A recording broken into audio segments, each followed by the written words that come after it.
Big Brothers, Big Sisters of Cape Cod and the Islands supports the social and emotional development of children by partnering with families of limited resources through one-on-one mentoring relationships. Julie Thompson spoke with Regional Director, Donor, and Big Brother, J.R. Mell, to discuss the many ways this organization is helping children reach their full potential. We are so pleased today to be joined by J.R. Mell, who's the Regional Director of the Big Brothers, Big Sisters of Cape Cod and the Islands. Welcome and thank you for joining us today. Thank you so much for having me. I'm excited to be on and talk a little bit about our mission and the work that we're doing for youth in the greater Plymouth region. Well, why don't we start right with that? Now, a lot of people have heard of the Big Brother, Big Sister program, but don't know a lot of the intricacies of it. So go, you got the floor. Yeah. Well, thank you, Julie. So from a high-level standpoint, Big Brothers, Big Sisters, our mission is to partner with under-resourced families to provide their child with a one-to-one, professionally supportive, caring adult in the form of a big brother or big sister, otherwise known as a mentor. There's a little vernacular with Big Brothers and Big Sisters, where we call our mentors bigs and the mentees in our programs are littles. And once we think we have an appropriate fit for them to be a mentoring pair, we call that a match. So I figured I'd get that right out of the way for your audience right up front. A big, a little, and a match. Yeah, there you go. Okay. Perfect. So as I had told you a little bit earlier, there used to be a standalone Big Brothers Big Sisters agency in the Plymouth region. Prior to COVID around 2018, they had closed their doors and had decided to separate from the Big Brothers Big Sisters brand, do their own mentoring program. And so right prior to COVID, during COVID, we had been set to launch in the Plymouth area with a huge announcement that we're here to serve the youth of Plymouth in our mentoring program. And as I may have said, COVID kind of took that right off the tracks for us. So we're excited to be back and start this process again. That's wonderful.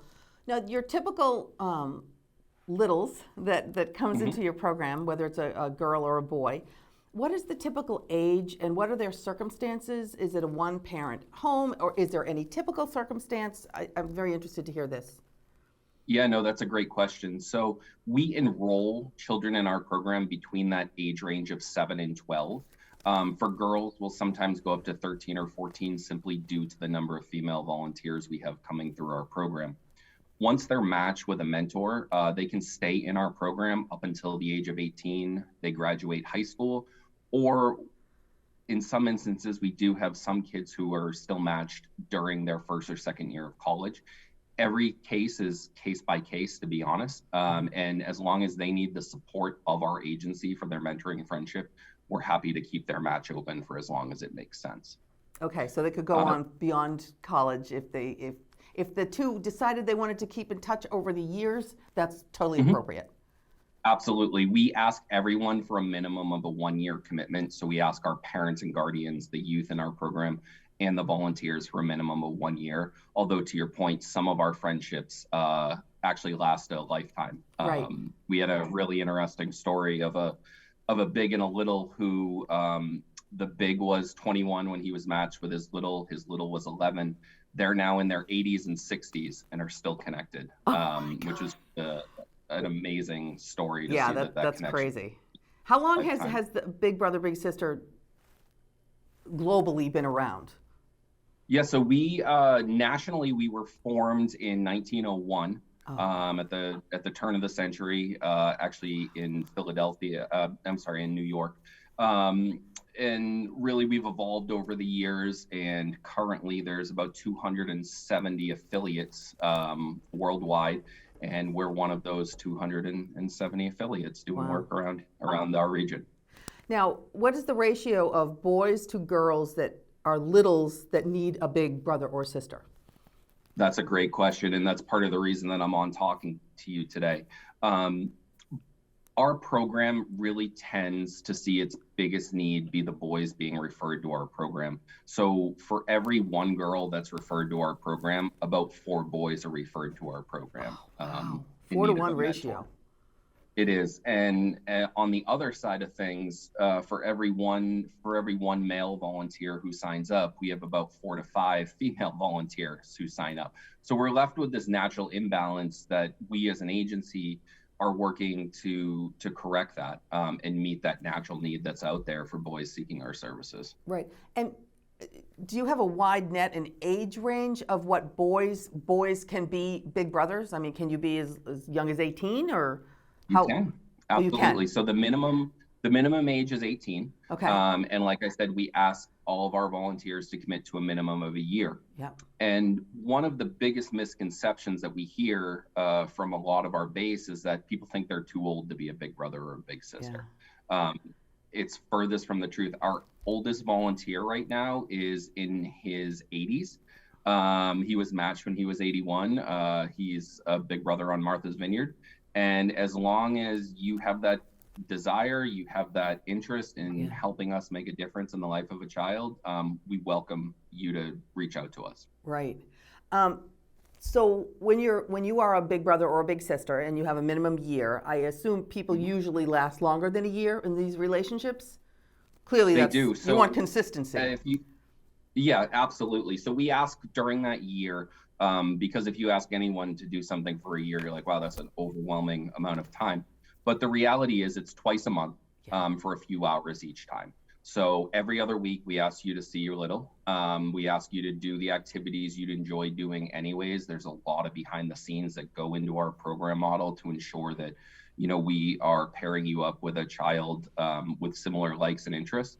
So you have something to form that mentoring friendship off of. So even though we ask for that year, we see the majority of our mentoring friendships last 3.5 years in our region. And if you take a look nationally, the average is about 1.5 years. So our program team really does an amazing job to make those mentoring friendships last that 3.5 years. Right. And when you say you get together twice a month and it's for a couple of hours, is that a scripted? Are there different things that people can choose to do, or is it really whatever the two decide that they want to do together? Exactly, like you said, Julie, it's whatever you decide to do. So, we need all types of bigs for all types of kids, right? Yeah. Because when you think of the likes and interests that so many people have, we have a lot of people who think, oh, well, the kids who are in the program want to be active and do sports and do all these things. We have some kids like that, absolutely, but we have some kids who are super into theater, who are super into the arts, who every type of activity that you can think of. And so what we really focus our program model around is really building in that that culture of free to low cost activities, as we call them, because we really want that mentoring friendship to be because I get to spend time with my big, right, not because my big can provide me with things. So it's a very minimal cost program as a volunteer opportunity. We really try to focus on those free to low cost activities.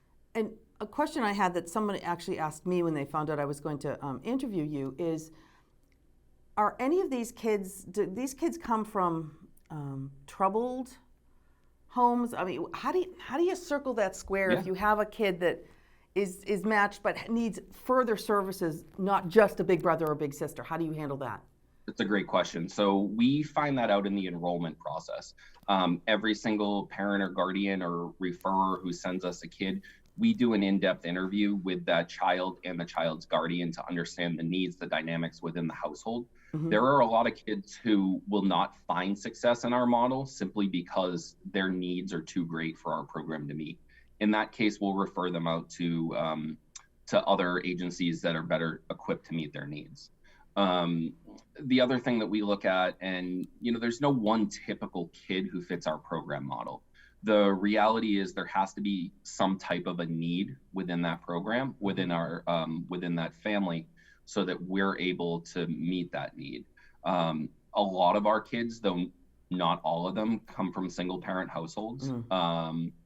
We do have some that come from 2-parent households where one of their siblings may have significant needs that takes all the parent and guardian's time, and this is something that they enroll their child in simply for, to have that one-on-one adult attention. I would say that the other thing that we tend to see is a lot of kids right now who are being raised by their grandparents or an aunt or uncle simply due to a lot of substance abuse challenges that we see. And so the parent or guardian at this time isn't able to take care of that child. Gotcha. And so they'll turn to us for some additional support and for someone who's in that child's life because they want to be, not because they have to be. And there's so much power in having that mentoring relationship when you choose to make a difference. Right. And so Absolutely. In a long-winded way, we serve all types of kids from all types of circumstances. Okay. Do you have multi-language brothers and sisters too? So we don't at this period in time.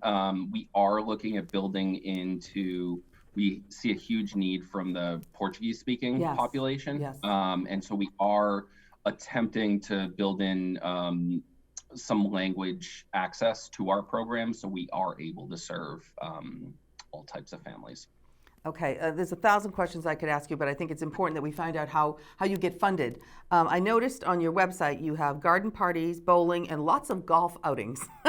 Yeah. And obviously Absolutely. you get donations. So talk to me about fundraising. So we raise about just over $700,000 to do the work that we need to do in our community.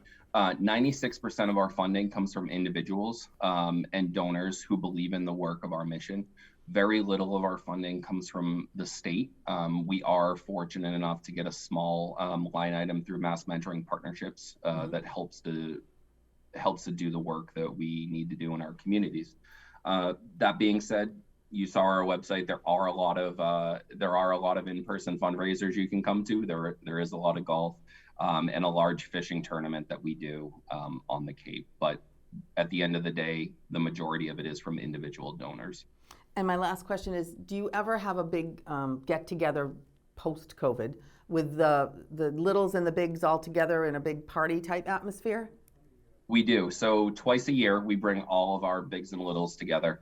At one period in time, we would do a spring family picnic. The good thing about that is that it is outdoors, and we serve at prior to the pandemic, we were serving 404 kids. So we needed a lot of space because if you think there's 404 kids, that's 404 bigs and 404 guardians. Right. So we would do something at an outside venue. We were lucky enough to bring one back this fall called Fall at the Farm Day. It was a phenomenal way to get everyone together in person.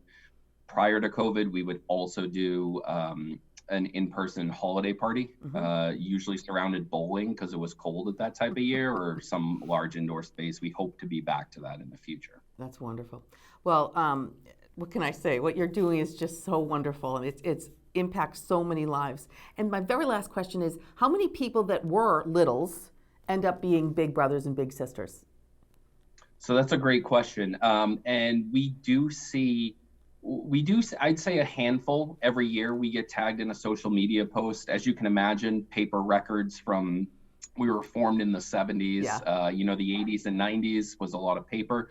We don't have that great of records anymore, but I actually just had the pleasure of talking to a former little from the Cape and Islands who is now the board chair of Big Brothers Big Sisters of Greater Pittsburgh. That's wonderful. And has become a big brother twice himself. There you go, full circle. It's amazing to see those success stories and to see people who this program has impacted so much of their life that they give back in that way too.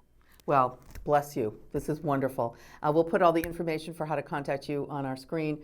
Keep up the great work. Look forward to hearing from you in the future when things get a little bit back to normal. Thank you so much. Absolutely. Thank you, Julie. Thank you, JR and Julie. For more information on how to become a big brother or big sister, visit capebigs.org.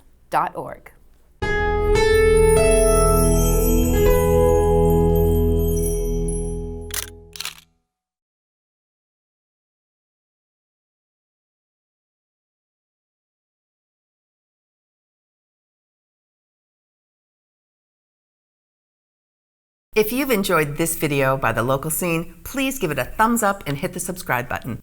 Thank you for watching.